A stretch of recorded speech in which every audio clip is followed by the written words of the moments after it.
Hello everyone, welcome back to the BioBeat by Henny, your place to study smart, not hard. In this lecture, we will be covering microbodies, nucleus and chromosomes. So now let's start with microbodies first.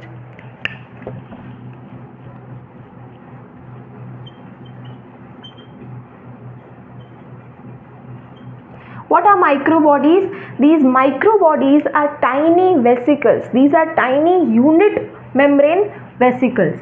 What are these microbodies? These are tiny unit membrane vesicles. What does this mean? Microbodies are small vesicles. They are unit membrane vesicles. मतलब सिर्फ एक ही membrane है. They are single membrane bound organelles. Single membrane. सिर्फ एक ही membrane है उसके covering की तरह, ठीक है. Single membrane is covering this organelle and it is tiny small vesicles. और ये कहाँ पे देखने को मिलेगी? ये सारे यूकैरियोट्स में देखने को मिलेगी. ये animals as well as plants में भी देखने को मिल सकती है. एनिमल्स एंड प्लांट्स दोनों में ही देखने को मिल सकती है, ठीक है. अब इसके एग्जाम्पल के तौर पे हम ले सकते हैं पेरोक्सिसोम, ठीक है. एग्जाम्पल है इसका पेरोक्सिसोम. ये पेरोक्सिसोम क्या करता है? पेरोक्सिसोम देखो, पेरोक्सिसोम जो है इसके पास बहुत सारे एंजाइम्स होते हैं. इनफैक्ट जितनी भी माइक्रोबॉडीज हैं they are packed with certain enzymes. Okay, जैसे एग्जाम्पल के तौर पे हमने लिया पेरोक्सिसोम, तो पेरोक्सिसोम के पास एंजाइम्स हैं जैसे कि पेरोक्सीडेज, कैटालेज. और ये पेरोक्सिसोम में क्या होता है? पेरोक्सिसोम में पेरोक्साइड का मेटाबॉलिज्म होता है. तो metabolism of peroxide take place in peroxisome. जैसे कि देखो 2H2O2 है, ठीक है. This is a peroxide. Okay, तो ये जो 2H2O है, 2H2O2, ये सेल के लिए टॉक्सिक है, ठीक है. It is toxic to cell. लेकिन इसको जब हम इसका मेटाबॉलिज्म कर लें, इसको कैटलाइज कर दें, ठीक है, इसको कैटलाइज करके इसका बना हमने 2H2O प्लस O2. ये बैलेंस्ड रिएक्शन है, ठीक है. तो ये जो हुआ ये सेल के लिए सेफ है. ओके, तो ये पेरोक्साइड का मेटाबॉलिज्म कहाँ पे होता है? पेरोक्सिसोम के अंदर, जो कि है एक माइक्रोबॉडी, ठीक है. ऐसी बहुत सारी माइक्रोबॉडीज होती है. एनसीईआरटी में डिटेल में कुछ भी नहीं दे रखा, सिर्फ 2 लाइन दे रखी है, तो हमको थोड़ा ही पढ़ना है जो नीट के लिए सफिशिएंट है, ठीक है. तो जो पेरोक्साइड है वो सेल के लिए टॉक्सिक है, इसीलिए इसको हमने सेफ प्रोडक्ट में कन्वर्ट कर दिया. और ये किसकी प्रेजेंस में हुआ? Peroxidase and catalase. ये 2 एंजाइम्स की प्रेजेंस में हुआ, ठीक है. This much is sufficient for microbodies, क्योंकि माइक्रोबॉडीज के बारे में एनसीईआरटी में भी बहुत कम दे रखा है, ठीक है. Now let's start with nucleus.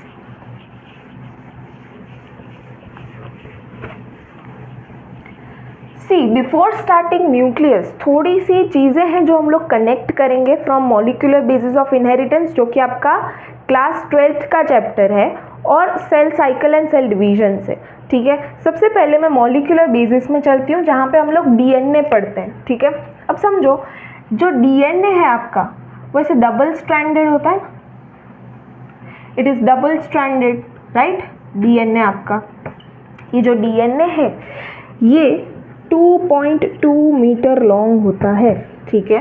तो डीएनए इज 2.2 मीटर्स लॉन्ग. आपका सेल 10⁻⁻6 के साइज में चल रहा है, ठीक है. और डीएनए जो है वो इतना लंबा है पर सामने सेल इतना सा है. तो हमें कुछ ऐसा करना है. देखो सबको पता है कि सेल के न्यूक्लियस के अंदर आपका डीएनए पड़ा है, ठीक है.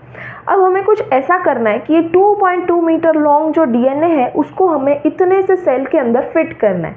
कैसे करेंगे? तुम खुद ही सोचो. सेल इतने छोटे छोटे हैं. हमारी बॉडी के जितने भी सेल्स हैं सब सेल्स के न्यूक्लियस के अंदर डीएनए पढ़ा है और वो डीएनए की लेंथ कितनी है 2.2 मीटर्स। तो इतने लंबे डीएनए को हमें इतने छोटे सेल के अंदर फिट करना है, उसको कुछ करना पड़ेगा, किसी तरह से पैकेज करना पड़ेगा कि वो इतने न्यूक्लियस के अंदर फिट हो सके। ठीक है, तो क्या किया हमने, ये जो डीएनए है एक प्रोटीन होता है। ठीक है, see DNA is nucleic acid, right, acid है। तो एसिड जो है वो जनरली बेस के साथ अच्छे से फ्रेंडशिप होती है ना, उसकी एसिड की बेस के साथ फ्रेंडशिप होती है। ठीक है, तो हमारा डीएनए है वो तो एसिडिक नेचर का है, तो हमने एक प्रोटीन रखा, बेसिक प्रोटीन, हमने एक बेसिक प्रोटीन लिया और इस बेसिक प्रोटीन का नाम था histone protein, histone protein. Okay, अब ये जो डीएनए है इसको हमें हिस्टोन प्रोटीन के ऊपर लपेटना है। डीएनए एसिडिक नेचर का है, हिस्टोन प्रोटीन बेसिक है, तो दोनों के बीच में फ्रेंडशिप अच्छी होगी, दोनों एक दूसरे के ऊपर लपेट जाएंगे। ठीक है, तो ऐसा एक ही प्रोटीन नहीं है, बहुत सारे हिस्टोन प्रोटीन्स लिए हमने, ये एक हिस्टोन, ये दूसरा हिस्टोन प्रोटीन, ये तीसरा हिस्टोन प्रोटीन, चौथा हिस्टोन, फिफ्थ हिस्टोन, ऐसे बहुत सारे हिस्टोन प्रोटीन। और ये डीएनए है, सपोज ये ऐसे ऐसे जाके इसके ऊपर लपेट गया, फिर वापस ऐसे जाके वापस लपेट गया, फिर वापस जाके वापस लपेट गया। You getting my point? ये डीएनए को हमने हिस्टोन प्रोटीन के ऊपर लपेट डाला, जैसे धागा होता है, हम लोग एक स्ट्रिंग ले लो और एक बीड ले लो, मोती ले लो, अब उस स्ट्रिंग को मोती के ऊपर लपेटा, फिर वो मोती के सरफेस के ऊपर जितना स्ट्रिंग आना था उतना आ गया, फिर वापस से खुला, फिर वापस से बीड आया, उसके ऊपर वापस से धागा लपेटा, स्ट्रिंग लपेटा, फिर वापस से खुल गया, वापस से बीड के ऊपर वापस से स्ट्रिंग लपेटा। ठीक है, तो इस स्ट्रक्चर को हमने बोला string on a Beed structure, string on Beed structure. इस स्ट्रिंग ऑन बीड स्ट्रक्चर पूरे को हमने क्या बोला, क्रोमैटिन। इसको हमने बोल दिया क्रोमैटिन। अभी के लिए ये सब कुछ नोट करते चलो, ये सारी चीज़ें वापस से आएगी मॉलिक्यूलर बेसिस ऑफ इनहेरिटेंस के अंदर। लेकिन अभी के लिए जो न्यूक्लियस हम लोग समझेंगे उससे पहले इसकी थोड़ी बहुत बेसिक नॉलेज होना ज़रूरी है। ठीक है, तो हमने क्या देखा, डीएनए जो है वो 2.2 मीटर्स लॉन्ग है, राइट। फिर हमने ये एसिडिक है इसीलिए इसको हमने बेसिक प्रोटीन के ऊपर लपेटा। ये इतने सारे हिस्टोन प्रोटीन्स के ऊपर लपेट कर ये जो स्ट्रक्चर बना इसको हमने बोला क्रोमैटिन।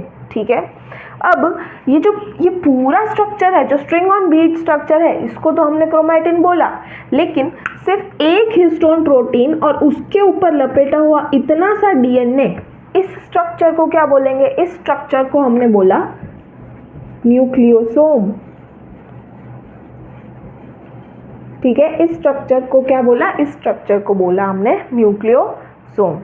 ठीक है, अब देखो हमने इतना किया क्रोमैटिन, राइट। अब कई जगह पे कई बुक्स में ऐसे स्टूडेंट्स कंफ्यूज होते हैं, क्रोमैटिन क्या है, क्रोमोसोम्स क्या है। तो क्रोमैटिन और क्रोमोसोम्स दोनों ही सेम है, बस क्रोमोसोम्स थोड़ा सा ज़्यादा कंडेंस्ड फॉर्म है डीएनए का। कैसे, देखो हमने देखा ये क्रोमैटिन, अब देखो एक सेल साइकिल वाला जो चैप्टर है उसको भी कनेक्ट करते हैं। सेल साइकिल क्या है, सेल की पूरी एक साइकिल है, कैसे वो डिवाइड करता है। सेल साइकिल बेसिकली हम लोग क्यों पढ़ते हैं, हम पढ़ते हैं कि सेल कैसे डिवाइड कर रहा है, कौन से फेज में क्या हो रहा है। सपोज करो सेल साइकिल यहाँ पे मैंने ड्रॉ करी, ठीक है। अब सेल साइकिल के मोटे मोटे 2 फेज होते हैं। ये जो इतना लंबा सा फेज है इसको हम बोलते हैं इंटरफेज। ठीक है, इस लंबे से फेज को हमने बोला इंटरफेज, और ये छोटा सा जो फेज है इतना सा, इसको मैंने बोला एम फेज। ये एम फेज जो है ये एक्चुअल सेल डिवीजन का फेज है। सेल जब डिवाइड करता है, ठीक है, अब सेल सपोज सेल जो है वो डिप्लॉइड है, डिप्लॉइड 2n सेट का है। सपोज सेल डिवाइड कर रहा है तो उसके जो दूसरे दो सेल्स बने उसको हम बोलते हैं डॉटर सेल्स, राइट। तो सपोज एक सेल है, एक सेल के पास मान लो एक माइटोकॉन्ड्रिया है, एक क्लोरोप्लास्ट है, ठीक है। जब सेल डिवाइड करेगा दो डॉटर सेल्स बनेंगी उसकी, तो हमेशा जो दो डॉटर सेल्स बनेगी दोनों के पास इक्वल नंबर में सब चीज़ें होंगी और उतनी ही होंगी जितने की पेरेंट सेल के पास है। देखो एक ये सेल है, डिप्लॉइड है समझो, इसके पास एक माइटोकॉन्ड्रिया है और एक क्लोरोप्लास्ट है, ठीक है। एक माइटोकॉन्ड्रिया, एक क्लोरोप्लास्ट। अब जब ये सेल डिवाइड कर रहा है, दो डॉटर सेल्स बन रही हैं, तो मैंने क्या बोला, दोनों डॉटर सेल्स के पास इक्वल जाना चाहिए अमाउंट, कंटेंट दोनों इक्वल जाना चाहिए और उतना ही जाना चाहिए जितना कि पेरेंट सेल के पास है। मानो दोनों डॉटर सेल्स के पास ये इक्वल कर रहा है, ठीक है। तो एक माइटोकॉन्ड्रिया का अगर इसने हाफ हाफ कर दिया तो चलो इन दोनों के पास इक्वल तो गया, पर क्या उतना है जितना पेरेंट सेल के पास है? नहीं। और तुम लॉजिकली समझो, अगर दोनों के पास हाफ हाफ माइटोकॉन्ड्रिया होंगी, ऐसे कोई पॉसिबल है? कोई ऑर्गेनली को आप आधा काट के दे सकते हो किसी को? आधा ऑर्गेनली काम करेगा? नहीं। तो पहले ये सेल क्या करेगा, पहले इस सेल के अंदर प्रिपरेशन होगी। पहले इस सेल के अंदर क्या होगी? प्रिपरेशन होगी। प्रिपरेशन होगी इस सेल के अंदर। किसकी प्रिपरेशन होगी? कि सपोज इसके पास एक माइटोकॉन्ड्रिया और एक क्लोरोप्लास्ट है, तो ये प्रिपेयर करेगा अपने सेल को, ये प्रिपेयर करेगा कि एक माइटोकॉन्ड्रिया से दो माइटोकॉन्ड्रिया हो जाए, एक क्लोरोप्लास्ट से दो क्लोरोप्लास्ट हो जाए, ठीक है। तो इसके पास क्या होगी? डुप्लीकेशन होगी, कंटेंट डबल होगा, ठीक है। जब तक कंटेंट डबल नहीं होगा तब तक वो सेल डिवाइड नहीं करेगा। तो डबल कंटेंट डबल करने का काम, अपनी साइज को भी ग्रो करेगा, ठीक है। इतना छोटा सा सेल है, इस छोटे से सेल से दो डॉटर सेल्स बनेंगी, वो तो कितनी छोटी बनेगी, तो पहले ही अपनी साइज भी बड़ी करेगा। फिर साइटोप्लाज्म तक वो इक्वली डिवाइड करता है, तो साइटोप्लाज्म भी बढ़ाना पड़ेगा, ऑर्गेनेलिस का नंबर डबल करना पड़ेगा, डीएनए जो खुद है डीएनए उसको भी डबल करना पड़ेगा, क्योंकि दोनों सेल्स के अंदर इक्वल डीएनए जाना चाहिए। और एक डीएनए के पास अलग अलग, देखो डीएनए के जो अलग अलग वो होते हैं सेगमेंट्स, जिसको हम लोग जीन बोलते हैं, वो सारे सेगमेंट्स के पास अलग अलग मैसेज होता है, ठीक है। तो एक डीएनए का अगर उसने आधा काट के दे दिया तो थोड़े से सेगमेंट्स इस सेल में चले जाएंगे, थोड़े सेगमेंट्स इस सेल में चले जाएंगे, है ना। ऐसा तो नहीं कर सकता, फिर तो दोनों ही सेल्स अपने आप को अलग एक्सप्रेस करेंगे, हमें वो नहीं चाहिए। तो वो डीएनए का कंटेंट भी डबल करेगा, ठीक है। फिर जब डबल हो जाएगा कंटेंट, फिर एक्चुअल सेल डिवीजन होगी। तो इतना जहाँ तक पूरा डबल हो रहा है, साइटोप्लाज्म का अमाउंट बढ़ रहा है, साइज बढ़ रही है सेल की, वो सारी चीज़ें कहाँ होंगी? इंटरफेज में। इसीलिए इंटरफेज को हम प्रिपरेटरी फेज भी बोलते हैं। Interphase is also known as preparatory phase. वहीं पे एम फेज जो है, यहाँ पे एक्चुअल सेल डिवीजन होगा, एक्चुअल सेल डिवीजन होगा, ठीक है। एक्चुअल सेल डिवीजन होगा एम फेज में। अब डिफरेंस क्या है क्रोमैटिन और क्रोमोसोम में? देखो इंटरफेज जो है ये सेल की वो फेज है जहाँ पे क्रोमोसोम्स क्रोमैटिन के फॉर्म में पड़े, मतलब जो डीएनए है वो क्रोमैटिन के फॉर्म में पड़ा है, ठीक है। फिर आता है एम फेज। एम फेज के अंदर ज़्यादा कंडेंसेशन स्टार्ट हो जाती है और ये क्रोमोसोम्स के फेज में पड़े रहते हैं, क्रोमोसोम्स के उसमें पड़े रहते हैं। You getting my point? तो इंटरफेज के अंदर क्या होगा? इंटरफेज के अंदर आपको क्रोमैटिन देखने को मिलेगा और एम फेज के अंदर आपको क्रोमोसोम्स देखने को मिलेंगे, ठीक है। इतनी चीज़ें नोट कर लो और याद कर लो अभी। अब क्रोमैटिन और क्रोमोसोम्स के बीच में डिफरेंस क्या है?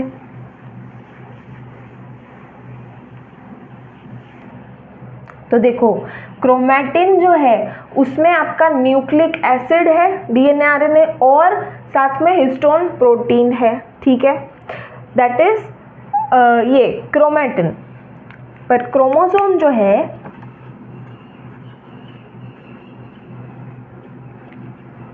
उसमें क्या क्या होगा क्रोमोसोम्स के अंदर? क्रोमोसोम के अंदर आपका होगा डीएनए, आरएनए, हिस्टोन, ये तो आपके इसमें क्रोमेटिन में देखने को मिला। इसमें एक और प्रोटीन होता है जो कि हिस्टोन नहीं होता, ठीक है, एक और प्रोटीन है जो हिस्टोन नहीं होता, इसीलिए हमने इसको नाम दिया नॉन हिस्टोन। और कहाँ पे है? क्रोमोसोम की बात कर रहे हैं, इसीलिए हमने दिया नाम क्रोमोसोमल प्रोटीन, ठीक है। तो कई बार एग्जाम में क्वेश्चन आ सकता है कि क्रोमोसोम का कंटेंट क्या है, तो DNA, RNA, histone and non histone chromosomal protein, ठीक है, ये 4 कंटेंट्स हैं आपके क्रोमोसोम के। बुक में एनसीईआरटी में आपको क्रोमोसोम के 2 डायग्राम्स दे रखे हैं, ये नोट कर लेना, ठीक है। क्रोमोसोम के 2 पिक्चर्स दे रखे हैं, एक आपको दे रखा है ऐसा और एक आपको दे रखा है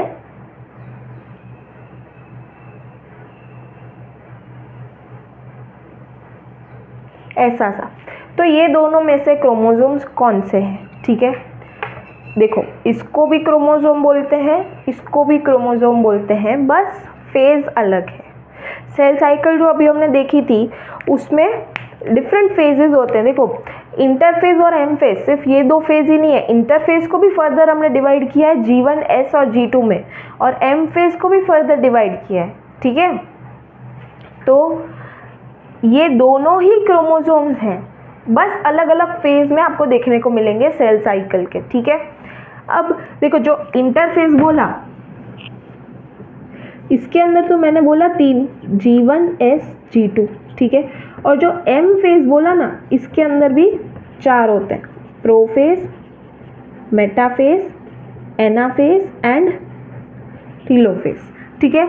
इसमें एम फेज का जो ये मेटाफेज होता है, ये फेज सबसे इम्पॉर्टेंट है, क्योंकि जब आप माइक्रोस्कोप के अंदर सेल डिवीजन देखते हो या फिर सेल को देखते हो तो कभी आप क्रोमोसोम को एकदम परफेक्टली देख सकते हो।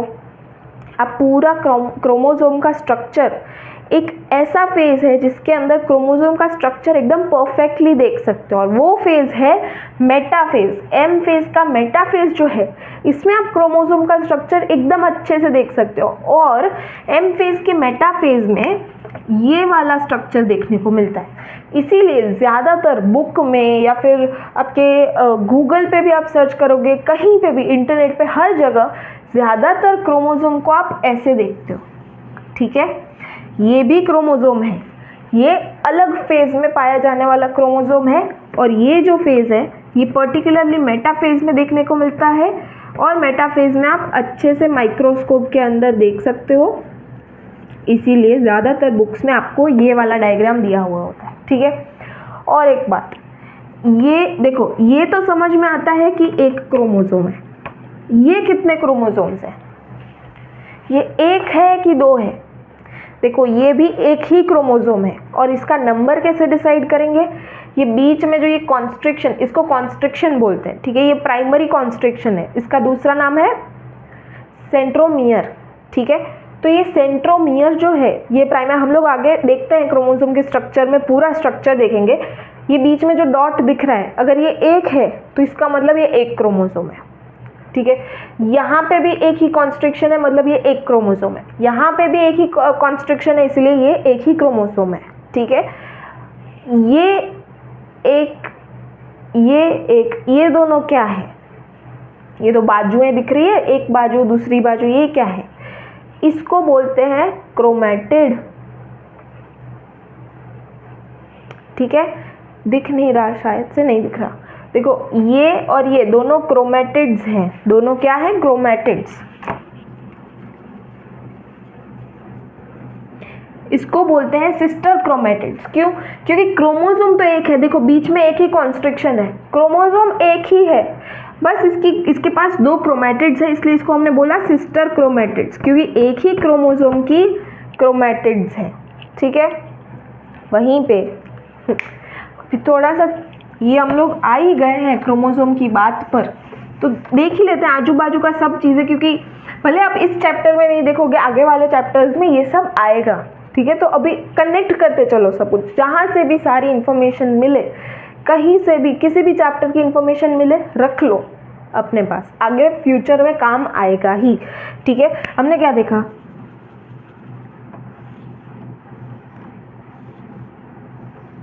ये एक क्रोमोसोम है बराबर। अब मान लो यहाँ पे दूसरा क्रोमोसोम,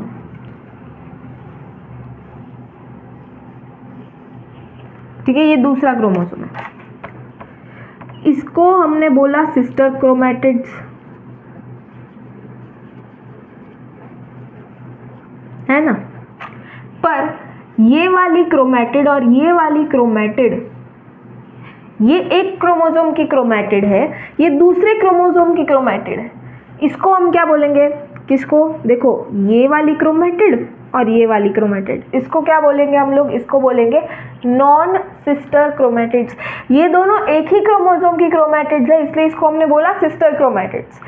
ये और ये वाली क्रोमैटिड, इसको हम बोलेंगे नॉन सिस्टर क्रोमैटिड्स,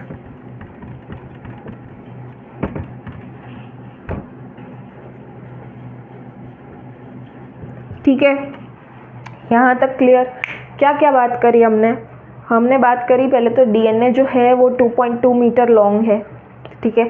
इतना लंबा डीएनए हमको सेल के अंदर फिट करना है, इसीलिए हमने इसकी पैकेजिंग करी हिस्टोन प्रोटीन के साथ। डीएनए एसिडिक है, हिस्टोन प्रोटीन बेसिक है, लपेटा लपेटा लपेटा, और हमारे पास स्ट्रक्चर आया क्रोमैटिन, ठीक है, beads on a string structure, ठीक है। फिर हमने क्या बोला, स्ट्रिंग ऑन बीड या बीड ऑन स्ट्रिंग, सेम, ठीक है। फिर हमने क्या देखा, हिस्टोन प्रोटीन है, उसके एक हिस्टोन प्रोटीन के ऊपर जो डीएनए लपेटा हुआ है, उतने से पार्ट को क्या बोला हमने, न्यूक्लियोसोम, ठीक है, न्यूक्लियोसोम। फिर हमने देखा क्रोमैटिन और क्रोमोसोम के बीच में क्या डिफरेंस है। क्रोमैटिन जो है वो थोड़ा सा कंडेंस्ड फॉर्म है डीएनए का, क्योंकि डीएनए इतना लंबा है तो उसको थोड़ा कंडेंस कर दिया हमने क्रोमैटिन के साथ लपेट के। क्रोमोसोम है वो उससे भी ज़्यादा कंडेंस्ड फॉर्म है, ठीक है, और वो कौन से फेज में देखने को मिलता है, एम फेज में।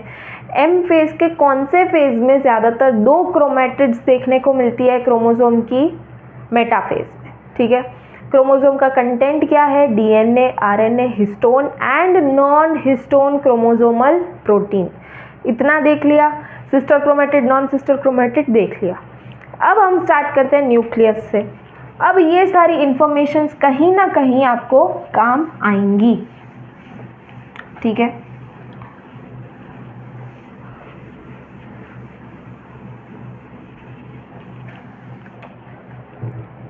Now let's start with nucleus. तो देखो एक सेल है, ठीक है, सेल है, सेल के अंदर यहाँ पे न्यूक्लियस पड़ा है, और सबको पता है कि नहीं, मुझे नहीं पता, पता ही होना चाहिए बायोलॉजी स्टूडेंट्स, जो न्यूक्लियस है वो आपका डबल मेम्ब्रेन बाउंड ऑर्गेनली है, यानी कि इसके पास 2 मेम्ब्रेन्स हैं।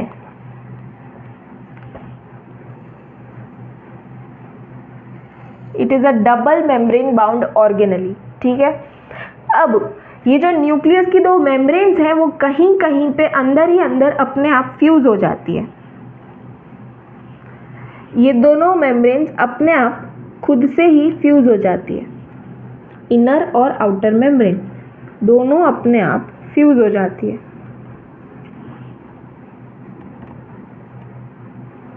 ऐसे, ठीक है। इसको देखो, इसको मैंने बोला इनर मेम्ब्रेन,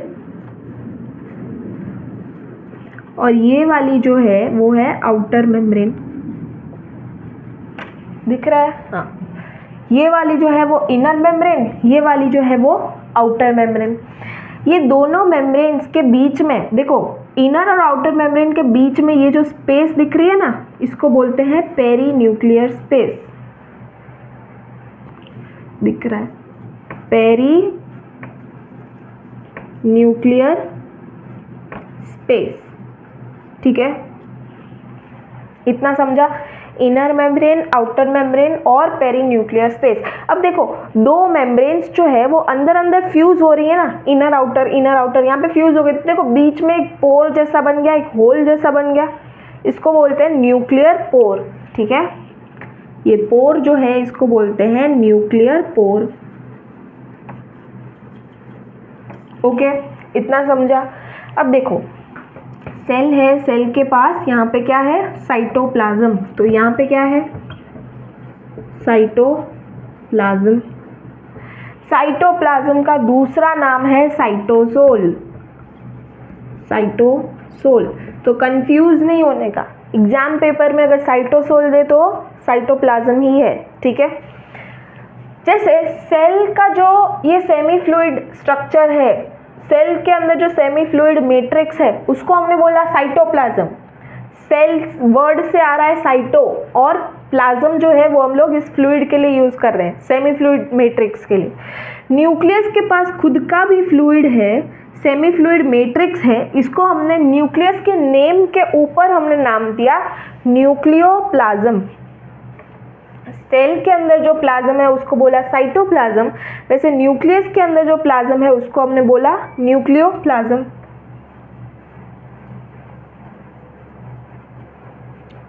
ठीक है, इसको हमने बोला न्यूक्लियोप्लाज्म। अब साइटोप्लाज्म और न्यूक्लियोप्लाज्म ये दोनों को मिला के हम बोलते हैं प्रोटोप्लाज्म। ये टर्म्स से कंफ्यूज नहीं होना है। सेल के अंदर जो मैट्रिक्स है उसको बोला साइटोप्लाज्म, न्यूक्लियस के अंदर जो मैट्रिक्स है उसको बोला न्यूक्लियोप्लाज्म। साइटोप्लाज्म और न्यूक्लियोप्लाज्म दोनों को मिला के हमने बोल दिया प्रोटोप्लाज्म। ठीक है, अब न्यूक्लियस के अंदर अगर हम लोग अभी बात करें इंटरफेस की, ठीक है, इंटरफेस की बात करें तो क्रोमोसोम होगा कि क्रोमैटिन? क्रोमैटिन। इंटरफेस के अंदर क्रोमैटिन, और एम फेस के अंदर आपका कंडेंस होना ज़्यादा स्टार्ट हो जाएगा तो क्रोमोसोम। ठीक है, तो यहाँ पे आपका क्रोमैटिन पड़ा है। ठीक है, हिस्टोन प्रोटीन है, डीएनए है। ठीक है, तो ये है आपका क्रोमैटिन। ओके, अब समझो ये क्रोमैटिन है। ठीक है, इससे आपका बनेगा mRNA। mRNA हमने देखा था DNA से RNA और RNA से प्रोटीन बनता है, एक लेक्चर में देखा था। ठीक है, जिस RNA से प्रोटीन बनता है उसको बोलते हैं mRNA। देखो RNA जो है वो 3 टाइप के हैं, mRNA, rRNA और tRNA। ठीक है, mRNA से प्रोटीन बनता है, rRNA से राइबोसोम बनता है। ठीक है, तो जो प्रोटीन है वो बनता है mRNA से। तो समझो अभी अगर यहाँ पे क्रोमैटिन से mRNA बना, ठीक है, DNA से RNA बना, कौन सा बना? mRNA। अब RNA जो है वो फर्दर क्या बनाएगा? प्रोटीन। पर वो जो प्रोटीन होता है वो साइटोप्लाज्म में बनता है। ठीक है, प्रोटीन साइटोप्लाज्म में बना, RNA कहाँ में बना? न्यूक्लियोप्लाज्म में। तो अब ये mRNA ट्रैवल करेगा साइटोप्लाज्म में वाया दिस पोर। इस पोर से जाके साइटोप्लाज्म में चला जाएगा और फिर यहाँ पे प्रोटीन बन जाएगा। ठीक है, कई बार ये प्रोटीन जो है वो सेल के बाहर भी जा सकता है, किसी और जगह जाना है, किसी और सेल में जाना है, वैसे भी जा सकता है। लेकिन कई बार ये प्रोटीन वापस से न्यूक्लियोप्लाज्म में भी आ सकता है थ्रू द स्पोर।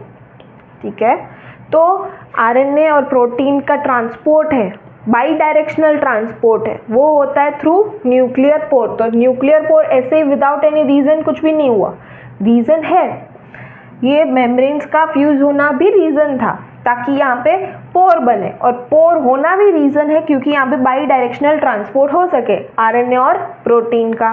ठीक है, अब देखो ये क्रोमैटिन से आपका एक और आरएनए बन सकता है जिसको हम बोलते हैं आरआरएनए, और ये आरआरएनए क्या करेगा? राइबोसोम बनाएगा, और राइबोसोम खुद इम्पॉर्टेंट स्ट्रक्चर है प्रोटीन बनाने के लिए।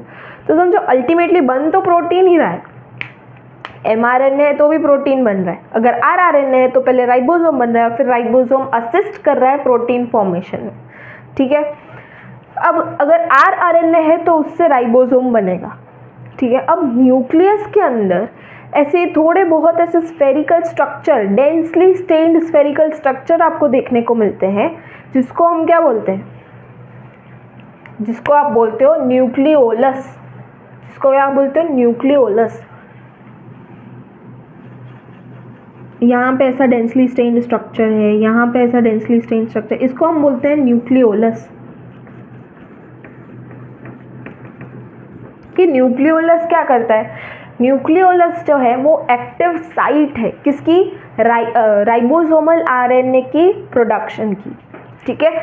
जो क्रोमैटिन है उससे अगर rRNA बन रहा है तो ऐसी न्यूक्लियस के अंदर कोई ऐसी साइट होगी जहाँ पे rRNA का सिंथेसिस बहुत ही ज़्यादा है, ठीक है।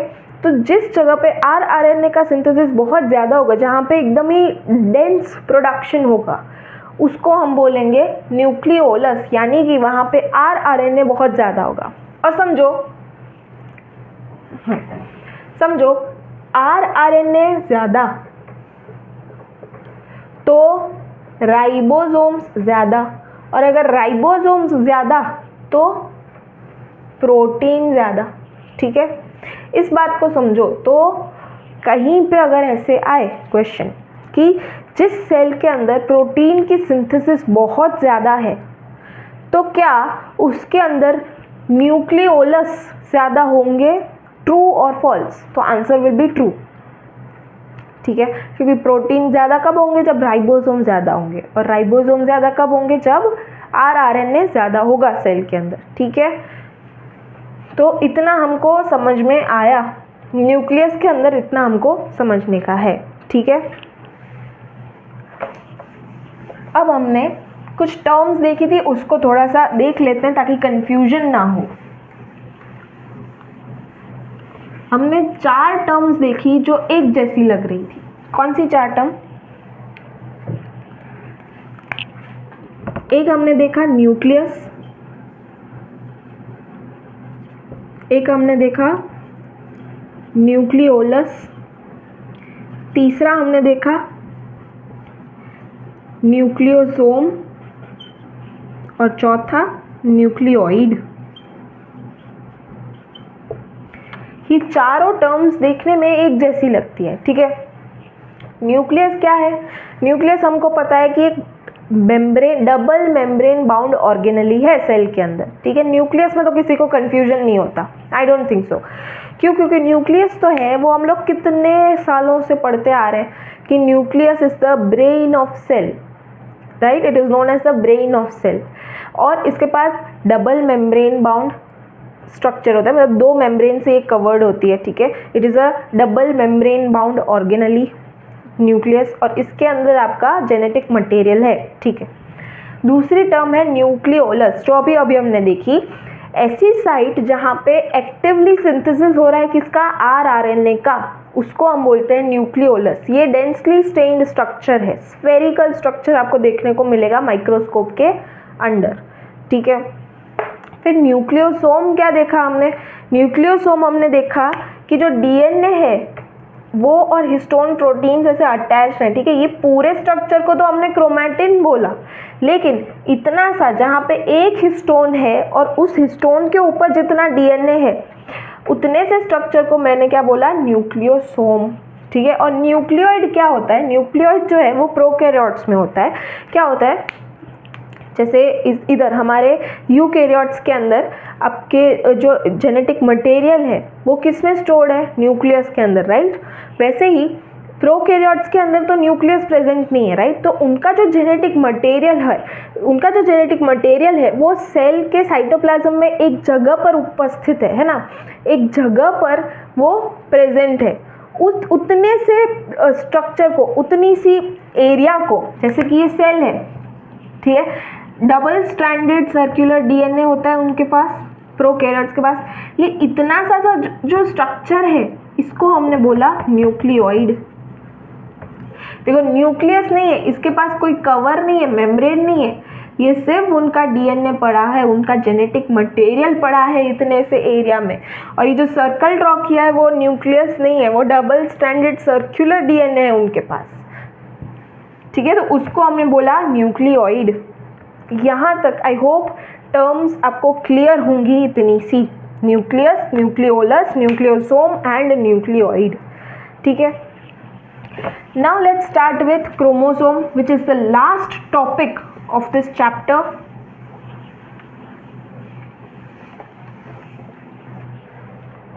क्रोमोसोम के बारे में हमने देखा, एक ये क्रोमैटिड देखी ना हमने,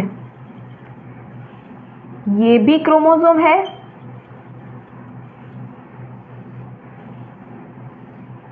ये भी क्रोमोसोम ही है, दोनों सिर्फ अलग अलग फेज में देखने को मिलते हैं, ठीक है।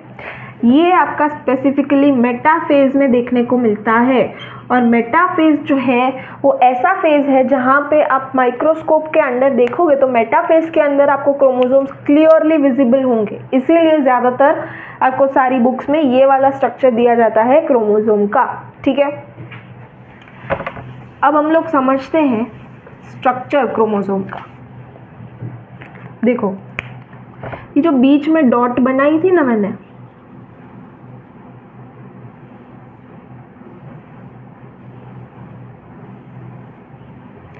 इस स्ट्रक्चर को, ये जो बीच में गोला सा स्ट्रक्चर है, इसको बोलते हैं सेंट्रोमियर। जो सेंट्रोमियर है उसी को हम बोलते हैं प्राइमरी कॉन्स्ट्रिक्शन। सिर्फ कॉन्स्ट्रिक्शन क्यों नहीं बोला, प्राइमरी कॉन्स्ट्रिक्शन क्यों बोला, क्योंकि कई बार किसी किसी क्रोमोसोम्स के अंदर सेकेंडरी कॉन्स्ट्रिक्शन भी देखने को मिलती है, हम लोग देखते हैं, ठीक है। देखो सेंट्रोमियर जो कि है आपकी प्राइमरी कॉन्स्ट्रिक्शन, ठीक है, उसके ऊपर भी आर्म है, नीचे भी आर्म्स है। आर्म्स मतलब ये देखो, ये वाली आर्म, ये वाली आर्म, ये वाली, ये वाली, ठीक है। ये जो है ये दोनों क्रोमैटिड्स हैं, these are chromatids, sister chromatids, okay. ऊपर वाली जो है इसको हमने बोला पी आर्म, इसको हमने बोला क्यू आर्म, ठीक है। इसको पी आर्म और इसको क्यू आर्म बोला, ठीक है। अब सेंट्रोमियर जो है उसके आजू बाजू एक प्रोटीनेशियस डिस्क होगी, एक ऐसी प्रोटीनेशियस डिस्क होगी, इसको हम बोलेंगे काइनेटोकोर। ये काइनेटोकोर क्या होता है, देखो सेंट्रोमियर के आजू बाजू एक प्रोटीनेशियस डिस्क है जिसको हमने बोला काइनेटोकोर।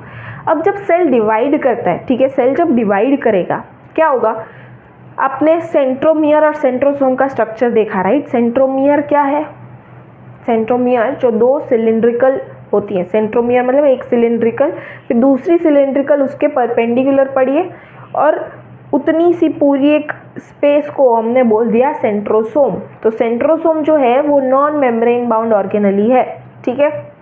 सेंट्रोसोम किससे बनी है, दो सिलिंडर्स से। अब जो ये सेंट्रोमियर है उसमें से छोटे छोटे से धागे जैसे प्रोटीनेशियस स्ट्रक्चर निकलते हैं जिसको हम बोलते हैं स्पिंडल फाइबर्स। और ये स्पिंडल फाइबर्स जो होते हैं ये काइनेटोकोर से यहाँ और यहाँ अटैच हो जाएंगे स्पिंडल फाइबर्स, और फिर सेल डिवीजन के टाइम ये स्पिंडल फाइबर्स थोड़े थोड़े ऐसे कंडेंस होना चालू होंगे, थोड़े थोड़े उनकी लेंथ शॉर्टन होगी तो ये दोनों खींचेंगे अपने अपने साइड। क्रोमोसोम एक ही क्रोमोसोम है ना, तो दोनों को खींचेंगे अपनी साइड, और उससे क्या होगा, ये दोनों क्रोमैटिड्स अलग हो जाएंगे, ये बीच से ऐसे फट जाएगा, सेंट्रोमियर जो है वो बीच से फट जाएगा। अब एक क्रोमैटिड इस साइड चली गई, एक क्रोमैटिड इस साइड चली जाएगी, ठीक है। तो ऐसे हमारे पास दो क्रोमैटिड्स अलग हो गई। अब दो क्रोमैटिड्स अलग हो गई, दोनों के पास अपना अपना सेंट्रोमियर है, इसलिए अब इसको हम बोलेंगे दो क्रोमोसोम्स। समझ आया। तो हमने क्या बोला, इसके पास काइनेटोकोर भी है, ठीक है। अब कई बार क्या होता है, कई बार एक और कॉन्स्ट्रिक्शन हमको देखने को मिलता है इस साइड,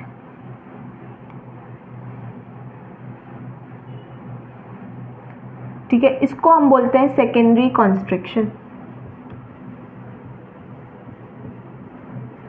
ठीक है, इसको हम बोलते हैं सेकेंडरी कॉन्स्ट्रिक्शन।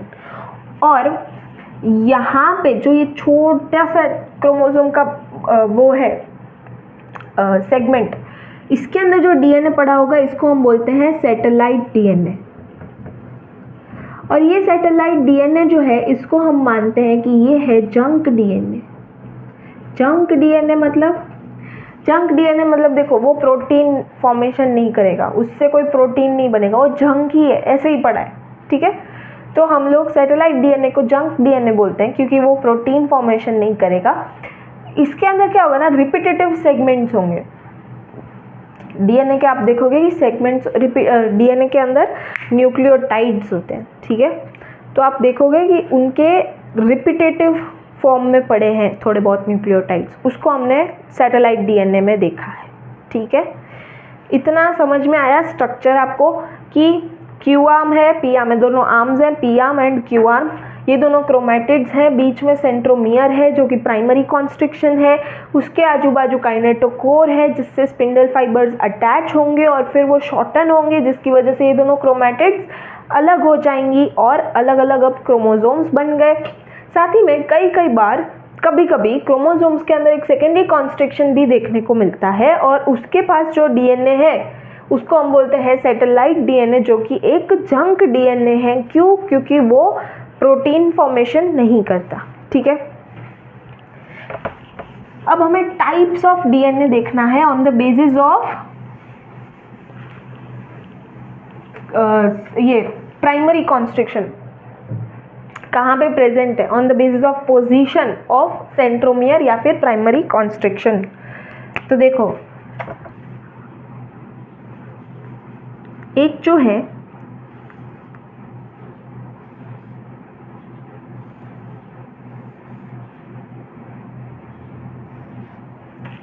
ये जो है इसके अंदर देखो सेंट्रोमियर जो है वो एकदम सेंटर में प्रेजेंट है, राइट। दोनों ही आर्म्स इक्वल है। ठीक है, इसको हम बोलते हैं मेटासेंट्रिक। यानी कि पी आर्म जो है वो इक्वल है क्यू आर्म से, इसको हमने बोला मेटासेंट्रिक। ठीक है, कई बार क्या होगा,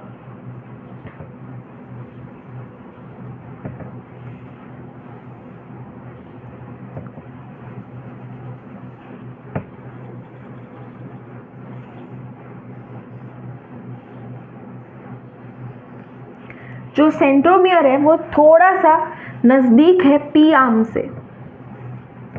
ठीक है, मतलब कि P arm is shorter than Q arm. ठीक है, इसको हम बोलेंगे सब मेटासेंट्रिक। क्या बोलेंगे? सब मेटासेंट्रिक। कहीं पे ऐसा होगा कि सेंट्रोमियर जो है वो बहुत ही नज़दीक है पी आर्म से, मतलब P arm is very short then Q arm, मतलब क्यू आर्म कुछ ज़्यादा ही बड़ी है पी आर्म से। इसको हम बोलेंगे एक्रोसेंट्रिक। और कई बार ऐसा होगा कि पी आर्म तो दिखेगी ही नहीं आपको, सिर्फ क्यू आर्म ही दिख रही है। ठीक है, इसको हम बोलेंगे टीलोसेंट्रिक। टीलोसेंट्रिक क्यों हुआ? देखो क्रोमोसोम के ऊपर ऐसे दोनों ही टिप के पास टीलोमियर होता है। टीलोमियर क्या है आगे के चैप्टर्स में पढ़ेंगे। ठीक है, अभी के लिए समझो क्रोमोसोम के जो टिप पोर्शंस होती है ना वहाँ पे टीलोमियर बोलते हैं हम उसको टीलोमियर बोलते हैं। तो यहाँ पे सेंट्रोमियर जो है वो एकदम टीलोमियर के पास चला गया, तो इसको हमने बोला टीलोसेंट्रिक। ठीक है, मेटासेंट्रिक। मेटा मतलब बीच में समझ लो, तो मेटासेंट्रिक, फिर थोड़ा सा मेटासेंट्रिक के ऊपर यानी सब मेटासेंट्रिक, फिर एक्रोसेंट्रिक और फिर टीलोसेंट्रिक। ये नाम आपको याद रखने पड़ेंगे। ठीक है, अब एक और चीज़ थोड़ी सी ऐसे इंटरेस्टिंग है। देखो जब यहाँ से मेटासेंट्रिक को यहाँ देखो, यहाँ पे काइनेटोकोर होंगे। ठीक है, काइनेटोकोर है, यहाँ पे जब स्पिंडल फाइबर अटैच होगा और दोनों को खींचेगा तो ये दोनों अलग हो जाएंगे ना क्रोमैटिड्स। तो यहाँ से भी सिस्टर क्रोमैटिड्स अलग होंगी, यहाँ से भी होंगी, यहाँ से भी आफ्टर सेल डिवीजन। तो कैसा दिखेगा? देखो मेटासेंट्रिक की अगर अलग होंगी तो वो कुछ ऐसी दिखेगी ना। तो जब सेल डिवीजन के पास आपकी क्रोमेटिड या क्रोमोसोम कैसा दिख रहा है, उसके ऊपर से भी थोड़े बहुत ऐसे अल्फ़ाबेट में नाम आते हैं, जैसे कि ये अलग होके वी शेप बनाएंगी, ठीक है, ये दिख रहा है ना ऐसा वी शेप जैसा, तो इसको हमने बोल दिया वी शेप। फिर अगर ये करेंगी, इसको अलग हो गए ये लोग, तो कैसा दिखेगा, ये थोड़ा सा ऐसे एल जैसा दिख रहा है ना, इसको थोड़ा ऐसे फ्लिप कर दो तो एल जैसा दिखेगा ना। देखो ये आम नहीं, चलो हम लोग इस साइड की क्रोमेटिड को अलग करते हैं।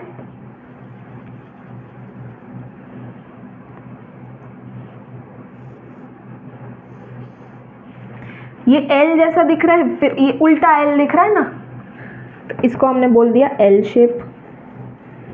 फिर ये इसको हम अलग करेंगे,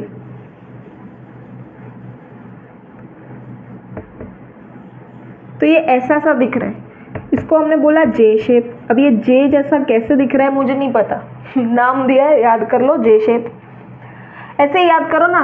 ये ऐसे, अभी अगर इधर भी थोड़ा होता तो ऐसे जे जैसा लगता ना शायद, इसको हम बोलेंगे जे शेप। और इसको अलग कर दिया हमने, तो ये ऐसा दिखेगा, ये आई जैसा दिख रहा है कि नहीं है, आई का डॉट ऐसा ऐसा दिख रहा है, तो ये आई शेप, ठीक है।